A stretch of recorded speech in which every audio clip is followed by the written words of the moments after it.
Howdy, and welcome back to Cowboy Reading Kropotkin. Chapter 5, Food 1. If the coming revolution is to be a social revolution, it will be distinguished from all former uprisings not only by its aim, but also by its methods. To attain a new end, new means are required. The three great popular movements which we have seen in France during the last 100 years differ from each other in many ways, but they have one common feature. In each case, the people strove to overturn the old regime and spent their heart's blood for the cause. Then, after having borne the brunt of the battle, they sank again into obscurity. A government, comprised of men more or less honest, was formed and undertook to organize a new regime. The Republic in 1793, Labor in 1848, and the Free Commune in 1871. Imbued with Jacobin ideas, this government occupied itself first of all with political questions, such as the reorganization of the machinery of government, the purifying of its administration, the separation of church and state, civic liberty, and such matters. It is true that the workmen's clubs kept an eye on the members of this new government and often imposed their ideas on them. But even in these clubs, whether the leaders belonged to the middle or the working classes, it was always middle-class ideas which prevailed. They discussed various political questions at great length, but forgot to discuss the question of bread. Great ideas sprang up at such times, ideas which have moved the world. Words were spoken which will stir our hearts, at the interval of more than a century, for the people were starving in the slums. From the very commencement of the revolution, industry inevitably came to a stop. The circulation of produce was checked, and capital concealed itself. The master, the employer, had nothing to fear at such times. He fattened on his dividends, if indeed he did not speculate on the wretchedness around. But the wage earner was reduced to live from hand to mouth. Want knocked at the door. Famine was abroad in the land, such famine as had hardly been seen under the old regime. "The Giordanists are starving us," was the cry in the workmen's quarters in 1793, and thereupon the Giordanists were guillotined, and full powers were given to the Mountain and to the Commune. The Commune indeed concerned itself with the question of bread, and made heroic efforts to feed Paris. At Lyon, Fouché and Collot de Herbois established city granaries, but the sum spent on filling them was woefully insufficient. The town councils made great efforts to procure corn, and the bakers who hoarded flour were hanged, and still the people lacked bread. Then they turned on the royalist conspirators and laid the blame at their door. They guillotined a dozen or 15 a day, servants and duchesses alike, especially servants, for the duchesses had gone to Coblentz. But if they guillotined 100 dukes and viscounts every day, it would have been equally hopeless. The want only grew, for the wage earner cannot live without his wage, and the wage was not forthcoming. What difference could 1,000 corpses, more or less, make to him? Then people began to grow weary. "So much for your vaunted revolution. You are more wretched than ever before," whispered the reactionary in the ears of the worker. And little by little, the rich took courage, emerged from their hiding places, and flaunted their luxury in the face of the starving multitude. They dressed up like scented fops, and said to the workers, "Come, enough of this foolery. What have you gained by your revolution?" And, sick at heart, his patience at an end, the revolutionary had at last had to admit to himself that the cause was lost once more. He retreated into his hovel and awaited the worst. The reaction proudly asserted itself and accomplished a counter-revolutionary stroke. The revolution was dead, and nothing remained but to trample its corpse underfoot. The White Terror began. Blood flowed like water, and the guillotine was never idle. The prisons were crowded while the pageant of rank and fashion resumed its old course and went on merrily as before. This picture is typical of all our revolutions. In 1848, the workers of Paris replaced 3 months of starvation at the service of the Republic, And then, having reached the limit of their powers, they made, in June, one last desperate effort, an effort which was drowned in blood. In 1871, the Commune perished for lack of combatants. It had taken measures for the separation of church and state, but it neglected, alas, until too late, to take measures for providing the people with bread.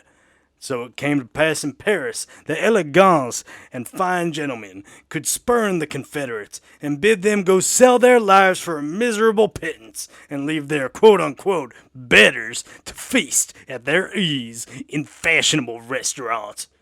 At last, the Commune saw its mistake and opened communal kitchens, but it was too late.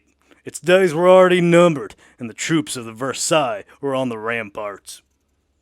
Bread. It is bread that the revolution needs. Let others spend their time issuing pompous proclamations and decorating themselves lavishly with official gold lace, and in talking about political liberty, be it ours to see, from the first day of the revolution to the last, in all the provinces fighting for freedom, that there's not a single man who lacks bread, not a single woman compelled to stand with the wearied crowd outside the bakehouse door, that happily a coarse loaf may be thrown to her in charity, not a single child pining for want of food. It has always been the middle-class idea to harangue about great principles. Great lies, rather. The idea of the people will be to provide bread for all, and while middle-class citizens, and workmen infested with middle-class ideas, admire their own rhetoric in the talking shops, and practical people are engaged in endless discussions on forms of government, we, the quote-unquote utopian dreamers, we shall have to consider the question of daily food. We have the temerity to declare that all have a right to bread, that there's bread enough for all, and that the watchword of bread for all, the revolution, will triumph. 2. That we are utopians is well known. So utopian are we that we go to the length of believing that the revolution can and ought to assure shelter, food, and clothes to all. An idea extremely displeasing to middle-class citizens, whatever their party color, for they are quite alive to the fact that it is not so easy to keep the upper hand of a people whose hunger is satisfied. All the same, we maintain our contention. Bread must be found for the people of the revolution, and the question of bread must take precedence of all other questions. If it is settled in the interests of the people, the republic will be on the right road, for in solving the question of bread, we must accept the principle of equality, which will force itself upon us to exclusion of every other solution. It is certain that the coming revolution, like that in that respect to the revolution of 1848, will burst upon us in the middle of a great industrial crisis. Things have been seething for half a century now, and could only go from bad to worse. Everything tends that way. New nations entering the lists of international trade, fighting for the possession of the world's markets, wars, taxes ever increasing, national debts, the insecurity of the morrow, and huge colonial undertakings in every corner of the globe. There are millions of unemployed workers in Europe at this moment. It will be still worse when the revolution has burst upon us and spread like fire laid to a train of gunpowder. The number of the out-of-works will be doubled as soon as the barricades are erected in Europe and the United States. What is to be done to provide these multitudes with bread?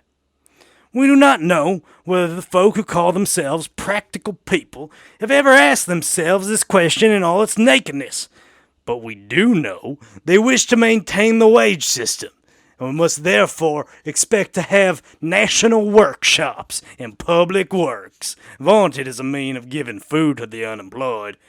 Because national workshops opened in 1789 and 93, because the same means were resorted to in 1848, because Napoleon III succeeded in contenting the Parisian proletariat for 18 years by giving them public works, which cost Paris today its debt of £80 million and its municipal tax of £3 or £4 a head, because this excellent method of taming the beast was customary even in Rome, even in Egypt, 4,000 years ago. And lastly, because despots, kings, and emperors have always employed the ruse of throwing a scrap of food to the people to gain time to snatch up their whips. It is natural that practical men should extol this method of perpetuating the vile wage system. What need to rack their brains have they, when we have the time-honored method of the pharaohs at our disposal? Yet, should the revolution be so misguided as to start on this path, it would be lost. In 1848, when the national workshops were opened on February 27th, the unemployed of Paris numbered only 8,000. A fortnight later, they were already increased to 49,000. They would soon have been 100,000, without counting those who crowded in from the provinces. Yet, at that time, trade and manufacturers in France employed half as many hands as 2 days. And we know that in time of revolution, exchange and industry suffer the most from the general upheaval. We have only to think, indeed, of the number of workmen whose labor depends directly or indirectly upon export trade, or of the number of hands employed in producing luxuries, whose consumers are the middle-class minority. A revolution in Europe means, then, the unavoidable stoppage of at least half the factories and workshops. It means millions of workers and their families thrown on the streets, and our practical men would seek to avoid truly terrible situation by means of national relief works, that is to say, by the means of new industries created on the spot to give work to the unemployed. It is evident, as Proudhon has already pointed out more than 50 years ago, that the smallest attack upon property will bring in its train the complete disorganization of the system based upon private enterprise and wage labor. Society itself will be forced to take production in hand in its entirety and to reorganize it to meet the needs of the whole people. But this cannot be accomplished in a day or even in a month. It must take a certain time to reorganize the system of production, and during this time, millions of men will be deprived of the means of subsistence. What, then, is to be done?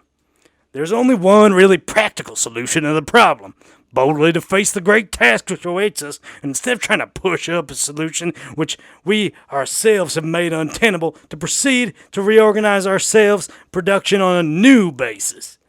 Thus, the really practical course of action, in our view, would be that people should take immediate possession of all the food of the insurgent communes, keeping strict account of it all, that none might be wasted, and that by the aid of these accumulated resources, everyone might be able to tide over the crisis.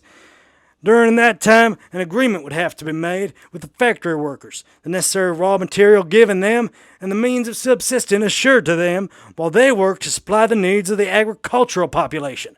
For we must not forget that while France weaves silks and satins to deck the wives of German financiers, the Empress of Russia and the Queen of the Sandwich Isles, and while Paris fashions wonderful trinkets and playthings for rich folk all the world over, 2/3 of French peasantry have not proper lamps to give them light, or the implements necessary for modern agriculture.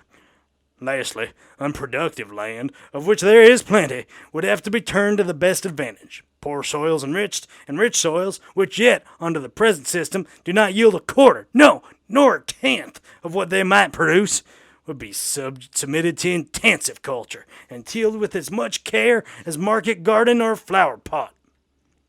It is impossible to imagine any other practical solution of the problem, and whether we like it or not, sheer force of circumstances will bring it to pass. 3. The most prominent characteristic of our present capitalism is the wage system, which in brief amounts to this. A man, or group of men, possessing the necessary capital, starts some industrial enterprise. He undertakes to supply the factory or the workshops with raw material, to organize production, to pay the employees a fixed wage, and lastly, to pocket the surplus value or profits under pretext of recouping himself for managing the concern, for running the risks it may involve, and for the fluctuations of price in the market value of the wares. To preserve this system, those who now monopolize capital will be ready to make certain concessions, to share, for example, a part of the profits with the workers, or rather, to establish a sliding scale, which would oblige them to raise wages when prices were high, in belief that they would consent to certain sacrifices on the condition they were still allowed to direct industry and to take its first fruits. Collectivism, as we know, does not abolish entirely the wage system, although it introduces considerable modifications into the existing order of things. It only substitutes the state, that is to say, some form of representative government, national or local, for the individual employer of labor.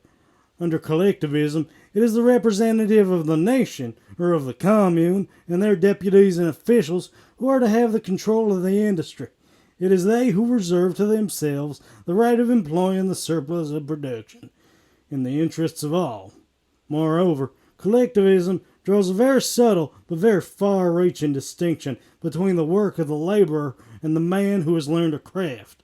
Unskilled labor, in the eyes of the collectivists, is simple labor, while the work of the craftsman, the mechanic, the engineer, the man of science, etc., is what Marx calls complex labor, and is entitled to a higher wage.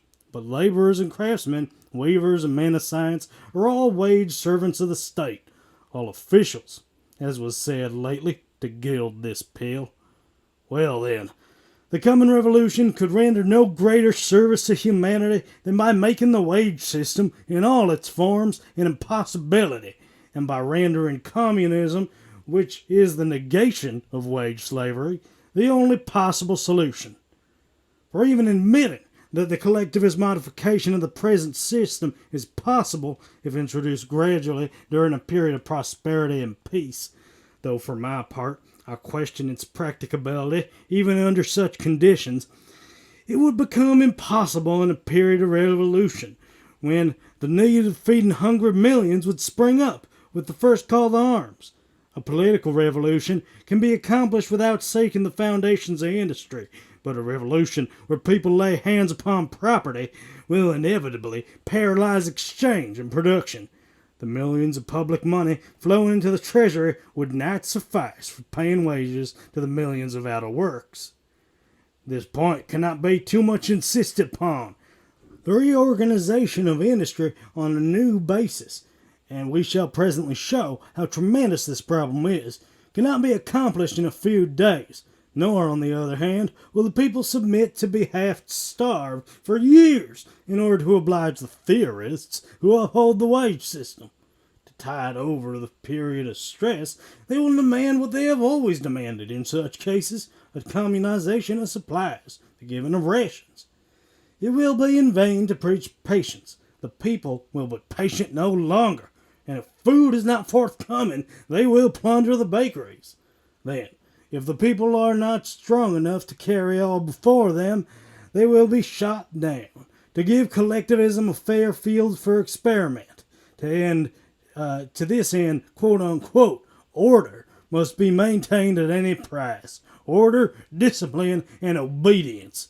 And as the capitalists will soon realize that when the people are shot down by those who call themselves revolutionists, the revolution itself will become hateful in the eyes of the masses, and they will certainly lend their support to the champions of order, even though they are collectivists. In such a line of conduct, the capitalists will see a means of hereafter crushing the collectivists in their turn, and if, quote-unquote, order is established in this fashion, the consequences are easy to foresee. Not content with shooting down the marauders, the faction of order will search out the ringleaders of the mob. They will set up again the law courts and reinstate the hangman.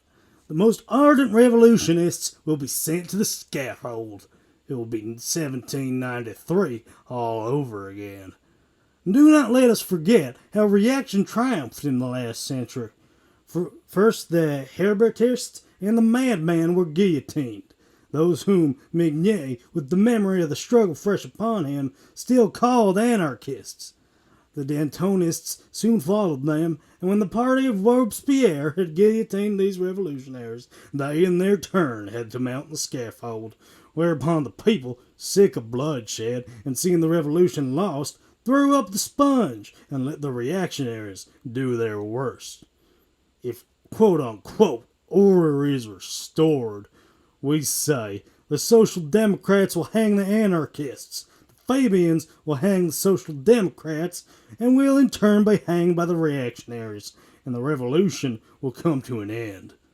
But everything confirms us in the belief that the energy of the people will carry them far enough, and that when the revolution takes place, the idea of anarchist communism will have gained ground. It is not an artificial idea. The people themselves have breathed it in our air, and the number of communists is ever increasing, as is the possibility of any other solution becomes more and more evident. And if the impetus of the people is strong enough, affairs will take a very different turn. Instead of plundering the baker shops one day and starving the next, the people of the insurgent cities will take possession of the warehouses, the cattle markets, in fact, of all the provision stores and of all the food to be had. The well-intentioned citizens, men and women both, will form themselves into bands of volunteers and address themselves to the task of making a rough general inventory of the contents of each shop and warehouse. If such a revolution breaks out in France, namely in Paris, then in 24 hours the Commune will know what Paris has not found out yet, in spite of its statistical committees, and what they never did find out during the siege of 1871, the quantity of provisions it contains. In 48 hours, millions of copies will be printed of the tables giving a sufficiently exact amount of the available food, the places where it is stored, and the means of distribution. In every block of houses, in every street, in every town ward, groups of volunteers will have been organized. And these commissariat volunteers will find it easy to work in unison and keep touch with each other, if only the Jacobin bayonets do not get in the way. If only the self-styled scientific theorists do not thrust themselves into darkened council, or rather, let them expound their muddle-headed theories as much as they like, provided they have no authority and no power. And that admirable spirit of organization inherent in the people, above all in every social grade of the French nation, but which they have no seldom been allowed to exercise, will initiate, even in so huge a city as Paris, and in the midst of a revolution, an immense guild of free workers, ready to furnish to each and all the necessary food. Give the people a free hand, and in 10 days the food service will be conducted with admirable regularity. Only those who have never seen the people hard at work, only those who have passed their lives buried amongst the documents, can doubt it. Speak of the organizing genius of the great misunderstood, the people, to those who have seen it in Paris in the days of the barricades or in London during the great dockers' strike when 500,000 starving folk had to be fed, and they'll tell you how superior it is to the official ineptness of capitalist bumbledom. And even supposing we endure a certain amount of discomfort and confusion for a fortnight or a month, surely that would not matter very much. For the mass of the people, it would still be an improvement on their former condition. And besides, in times of the revolution, one can dine contentedly on a bit of bread and cheese while eagerly discussing new events. In any case, a system which springs up spontaneously under stress of immediate need will be infinitely preferable to anything invented between four walls by hidebound theorists sitting on any number of committees. 4. The people of the great towns will be driven by forces of circumstance to take possession of all the provisions, beginning with the barest of necessities, and gradually extending communism to other things, in order to satisfy the needs of all the citizens. The sooner it is done, the better. The sooner it is done, the less misery there will be, and the less strife. But upon what basis must society be organized, in order that all may have their due share of food produce? This is the question that meets us at the outset.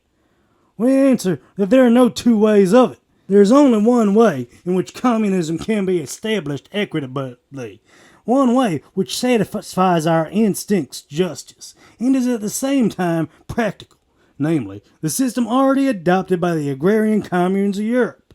Take, for example, a peasant commune, no matter where, even in France, where the Jacobins have done their best to destroy all communal usage. If the commune possesses wood and copses, then, as long as there's plenty of wood for all, everyone can take as much as he wants, without other let or hindrance than the public opinion of his neighbors. As to the timber trees, which are always scarce, they have to be carefully apportioned. The same with the communal pasture land. While there is enough and to spare, no limit is put upon the cattle of each homestead may consume, nor to the number of beasts grazing upon the pastures. Grazing grounds are not divided, nor is fodder doled out, unless there is scarcity. All the Swiss communes and scores of thousands in France and Germany, wherever there is communal pasture land, practice this same system. In the countries of Eastern Europe, where there are great forests and no scarcity of land, you will find the peasants felling the trees when they need them, and cultivating as much of the soil as they require, without any thought of limiting each man's share of timber or of land.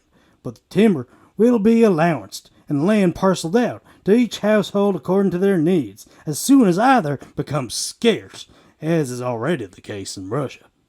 In a word, the system is this: no stint or limit what the community possesses in abundance, but equal sharing and dividing of those commodities which are scarce or apt to run short. Of the 350 million who inhabit Europe, 200 million still follow this system of natural communism, at least in part. It is in fact worth remarking that as the same system prevails in the great towns and the distribution of one commodity at least, which is found in abundance, the water supply to each house. As long as there is no fear of the supply running short, no water company thinks checking the consumption of water to each home. Take what you please. But during the great droughts, if there's any fear of the supply failing, the water companies know that all they have to do is make known the fact that by means of a short advertisement in the papers, and the citizens will reduce their consumption of water and not let it run to waste. But if water were really scarce, what should be done? Recourse would be had in a system of rations. Such a measure is so natural, so inherent in common sense, that Paris twice asked to be put on rations during the 2 sieges it underwent in 1871. Is it really necessary to go into details to prepare tables showing how the distribution of rations may work, to prove that it is just and equitable, infinitely more just and equitable than the existing state of things? All these tables and details will not serve to convince those of the middle classes, nor, alas, those of the workers tainted with middle-class prejudices, who regard the people as a mob of savages, ready to fall upon and devour each other as soon as the government ceases to direct affairs. But those only who have never seen the people resolve and act on their own initiative could doubt for a moment that if the masses were masters of their own situation, they would distribute rations to each and all in the strictest accordance with justice and integrity. If you were to give utterance in any gathering of people to the opinion that delicacies, game and such like, should be reserved for the fastidious palates of aristocratic idlers, and black bread given to the sick in the hospitals, you would be hissed at. But say at the same gathering, preach at the street corners and the marketplaces that the most tempting delicacies ought to be kept for the sick and feeble, especially for the sick. Say if there was only 5 brace of partridge in the entire city, and only 1 case of sherry, then it ought to go to sick people and convalescents. Say that after the sick come maybe the children. For them the milk of the cows and the goats should be reserved if there's not enough for all. To the children and the aged go the last pieces of meat, and to the strong man the dry bread, if the community be reduced to that extremity. Say in a word, that if this or that article of consumption runs short, and has to be doled out, to those who have the most need of it, it should be given. Say that, and see if you do not meet with universal applause and agreement. The man who is full fed does not understand this, but the people do understand, and they've always understood it. And even the child of luxury, if he is thrown onto the street and comes into contact with the actual masses, even he will learn to understand. The theorists, for whom the soldier's uniform and the barrack mess table are civilization's last word, would like no doubt start a regime of national kitchens and Spartan broth. They would point out the advantages thereby gained, the economy in fuel and food, if such huge kitchens were established where everyone would come for their rations of soup and bread and vegetables.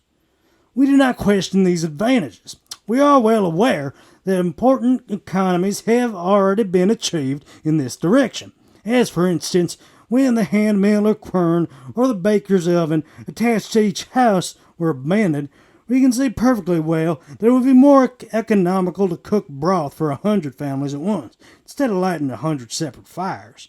We know besides that there are 1,000 ways of preparing potatoes, but that cooked in one huge pot for 100 families, they would be just as good.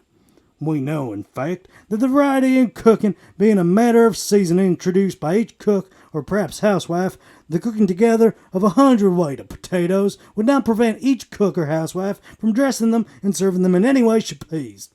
And we know that the stock made from meat can be converted into 100 different soups to suit 100 different tastes. But though we are quite aware of all these facts, we still maintain that no one has a right to force a housewife to take her potatoes from the communal kitchen ready cooked if she prefers to cook them by herself, on her own pot and on her own fire. And above all, we should wish each one to be free to take his meals with his family or with his friends or even in a restaurant if it seems good to him. Naturally, large public kitchens spring up to take the place of restaurants where people are poisoned nowadays. Already the Parisian housewife gets the stock for her soup from the butcher and transforms it into whatever soup she likes.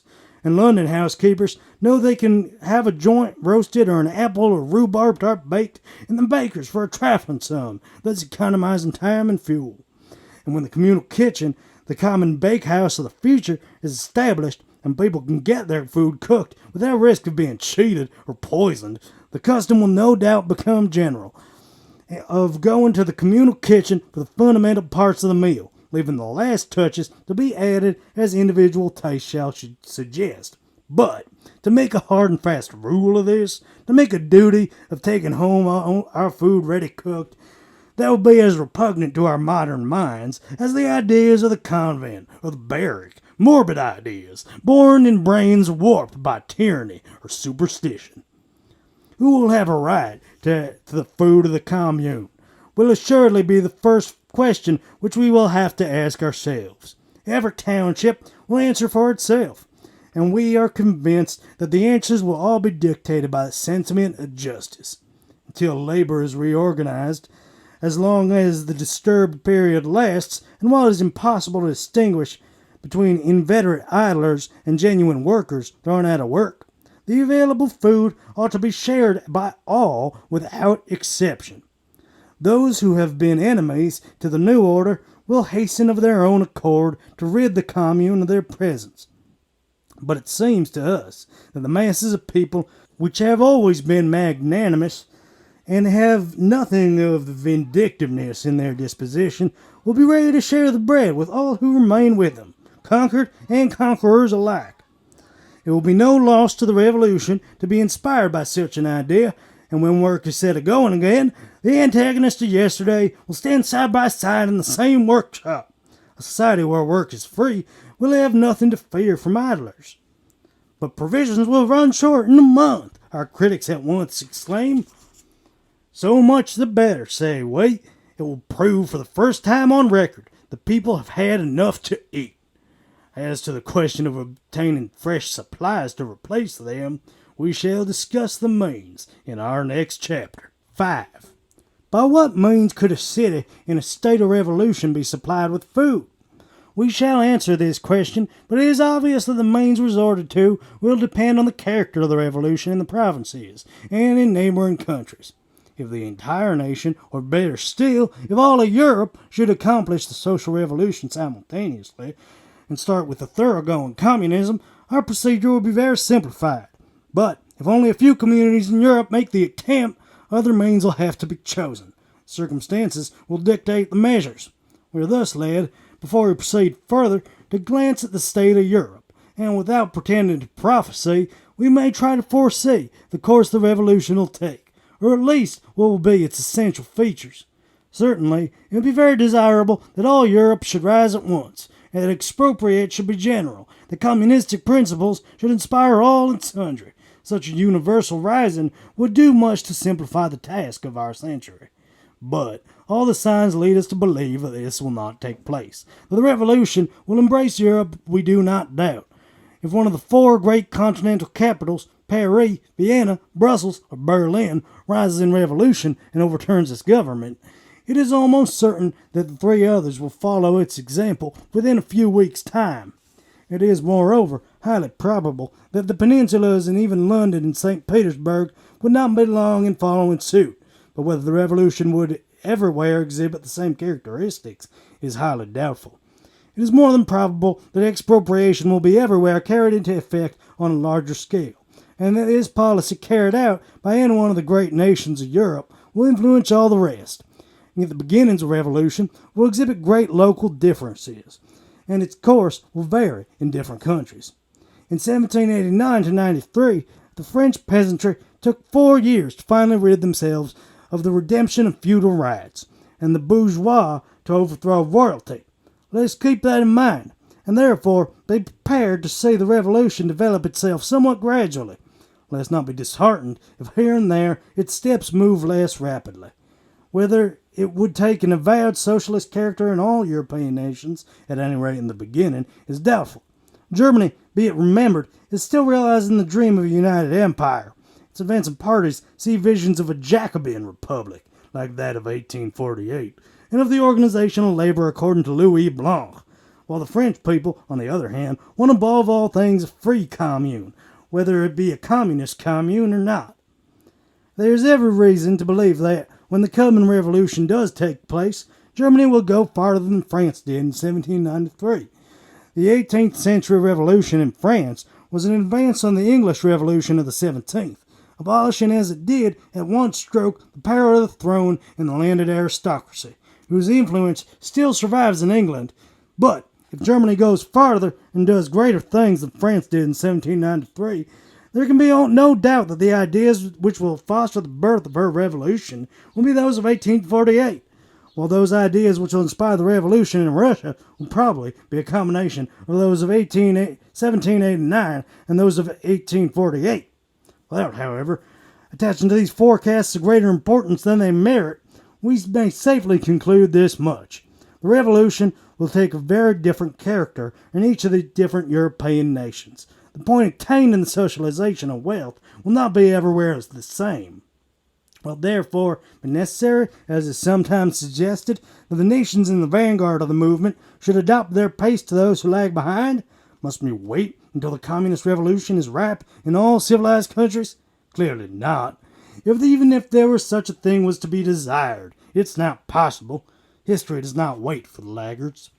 Besides, we do not believe that in any one country the revolution will be accomplished at one stroke, in the twinkling of an eye, as some socialists dream. It is highly probable that if one of the 5 or 6 large towns of France, Paris, Lyon, Marseille, Lille, Saint-Étienne, Bordeaux, were to proclaim the Commune, the others would follow its example, and the many smaller towns would do the same. Probably also, various mining districts and industrial centers would hasten to rid themselves of owners and masters, and form themselves into free groups. But many country places have not advanced to that point. Side by side with the revolutionized communes, such places will remain in an expectant attitude, and will go on living on the individualist system. Undisturbed by visits of the bailiff or the tax collector, the peasants would not be hostile to the revolutionaries, and thus, while profiting by the new state of affairs, they would defer the settlement of accounts with local exploiters. But, with that practical enthusiasm which always characterizes agrarian uprisings, witness the passionate toil of 1792, they would throw themselves into the task of cultivating the land, which, freed from taxes and mortgages, would become so much dearer to them. As to other countries, revolution would break out everywhere, but revolution under diverse aspects. In one state, state socialism. In another, federation. Everywhere more or less socialism, not conforming to any one particular rule. Now, 6. Let us now return to our city in revolt and consider how its citizens can provide foodstuffs for themselves. How are the necessary provisions to be obtained if the nation as a whole has not adopted communism? This is a question to be solved. Take, for example, one of the large French towns. Take the capital itself, for that matter, Paris, consumes every year thousands of tons of grain, 400,000 heads of oxen, 300,000 calves, 400,000 swine, and more than 2 million of sheep, besides great quantities of game. This huge city devours, besides, more than 20 million pounds of butter, 200 million eggs, and other produce in like proportion. It imports flour and grain from the United States and from Russia, Hungary, Italy, Egypt, and the Indies. Livestock from Germany, Italy, and Spain, even Romania and Russia. And as for groceries, there is not a country in the world that it does not lay under contribution. Now, let us see how Paris or any other great town could be revictuallated by homegrown produce, supplies of which could be readily and willingly sent in from the provinces. To those who put their trust in quote-unquote authority, the question will appear quite simple. They will begin by establishing a strongly centralized government, furnished with all the machinery of coercion. The police, the military, the army, the guillotine. The government would draw districts of supply and then command that a prescribed quantity of some particular foodstuff be sent to such a place on such a day and delivered at such station, to be there received on a given day by a specified official and stored in particular warehouses. Now, we declare with the fullest conviction that not merely a solution is undesirable, but that it would never, by any possibility, be put into practice. It is wildly utopian. Pen in hand, one may dream that such a dream in the study, but in contact with reality, it comes to nothing. This was proved in 1793, for, like all theories, it leaves out of account the spirit of independence that is in man. The attempt would lead to a universal uprising, to 3 or 4 vendees, to the villages rising against the towns, all the country up in arms defying the city for its arrogance to impose such a system upon the country. We have already had too much of Jacobin utopias. Let us see if some other form of organization will meet the case. During the Great French Revolution, the provinces starved the large towns and killed the revolution. And yet, it is a known fact that the production of grain in France during 1792 to 93 had not diminished. Indeed, the evidence goes to show that it had increased. But after having taken possession of the manorial lands, after having reaped a harvest from them, the peasants would not part with the grain for paper money. They withheld their produce, waiting for a rise in the price or the introduction of gold. The most rigorous measures of the National Convention were without avail, and her executioners failed to break up the ring or to force the farmers to sell their corn. For it is a matter of history that the commissaries of the convention did not scruple to guillotine those who withheld their grain from the market, and pitilessly executed those who speculated in foodstuffs. All the same, the corn was not forthcoming, and the townsfolk suffered from famine.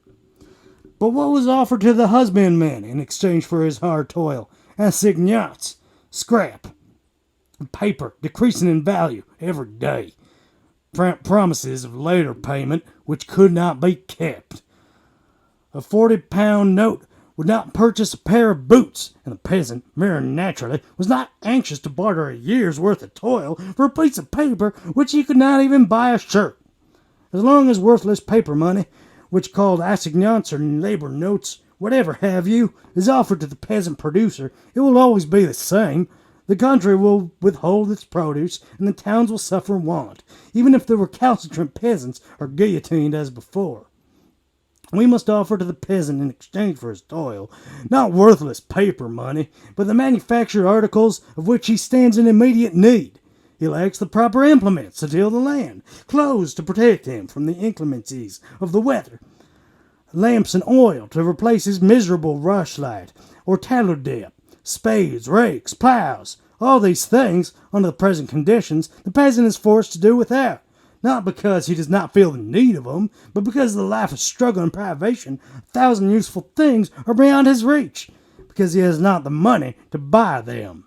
Let the town apply itself, without loss of time, to manufacturing all that the peasant needs. Instead of fashioning gewgaws for the wives of rich citizens, let the sewing machines of Paris set to work on clothes for the country folk. Workaday clothes, and clothes for Sunday too. instead of costly evening dresses for the English and Russian landlords and the African gold magnates' wives. Let the factories and foundries turn out agricultural implements, spades, rakes, and such like, instead of waiting till the English send them to France in exchange for French wines. Let the towns send no more inspectors to the villagers, wearing red, blue, or rainbow-colored scarves to convey the peasant orders that he take his produce to this place or that. But let them send friendly emissaries to the country folk and bid them, in a brotherly fashion, bring us your produce, and take from our stores and shops all the manufactured articles as you please. Then provisions would pour in on every side. The peasant would only withhold what he needed for his own survival, his own use, and would send the rest into the cities, feeling for the first time in the course of history that these toiling townsfolk were his comrades, his brethren, not his exploiters. We shall be told, perhaps, that this would necessitate a complete transformation of industry. Well, yes, that is true of certain departments, but there are other branches which could be rapidly modified in such a way as to furnish the peasant with clothes, watches, furniture, and the simple implements for which the towns make him pay such an exorbitant prices at the present time. Weavers, tailors, shoemakers, tinsmiths, cabinet makers, and many other trades and crafts could easily direct their energies to the manufacture of useful and necessary articles, and abstain from producing mere luxuries for the upper classes. All that is needed is that the public mind should be thoroughly convinced of the necessity of this transformation, and should come to look upon it as an act of justice and of progress, and that it should no longer allow itself to be cheated by that dream so dear to the theorists, the dream of revolution which confines itself to taking possession of the profits of industry, and leaves production and commerce just as they are now. This, then, is our view of the whole question. Cheat the peasant no longer with scraps of paper, be the sums inscribed upon them ever so large, but offer him in exchange for his produce the things of which he, the tiller of the soil, stands in need.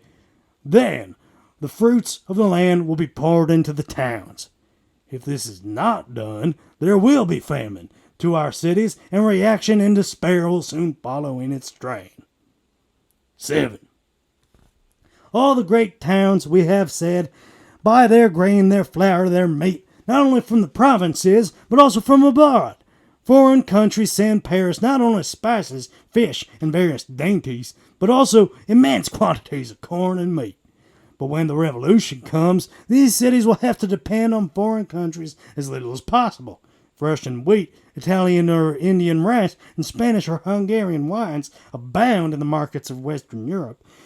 It is not the countries which export them have a superabundance, or that they produce there of itself, like the dandelion in the meadows. In Russia, for instance, the peasant works 16 hours a day, and half starves himself for 3 to 6 months every year, in order to export the grain with which he pays the landlord and the state. Today, the police appears in the Russian village as soon as the harvest is gathered in, and sells the peasant's last horse and last cow of his accord by selling the grain to the exporters. Usually, rather than part with his livestock at a disadvantage, he keeps only a 9-month supply of grain and sells the rest. Then, in order to sustain life until the next harvest, he mixes birch bark and tares with his flour for the 3 months. If it's been a good year, and for 6 months it has been bad, while in London they are eating biscuits made of his wheat.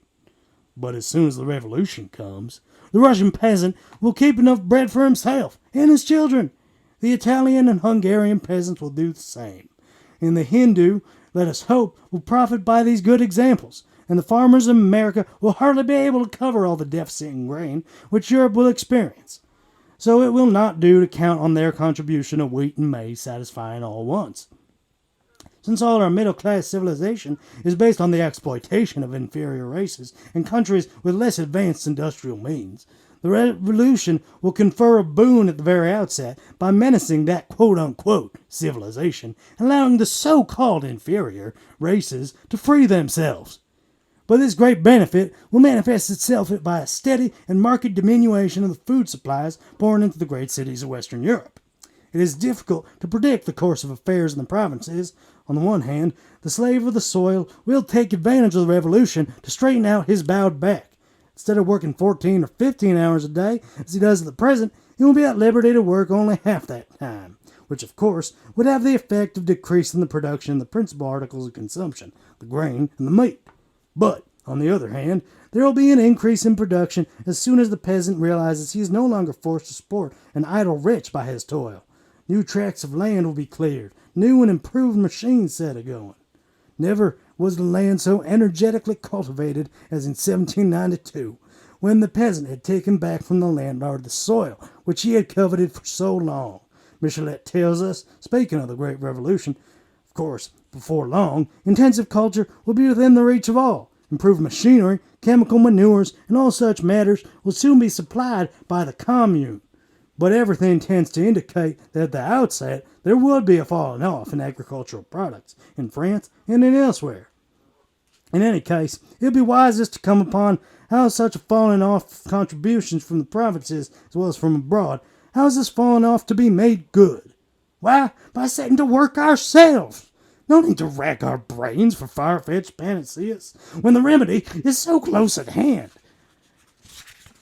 My work, the large towns as well as the villages must undertake to till the soil. We must return to what biology calls the integration of functions. After the division of labor, the taking up of it as a whole, this is the course followed throughout nature. Besides, philosophy apart, the force of circumstance would bring about this result.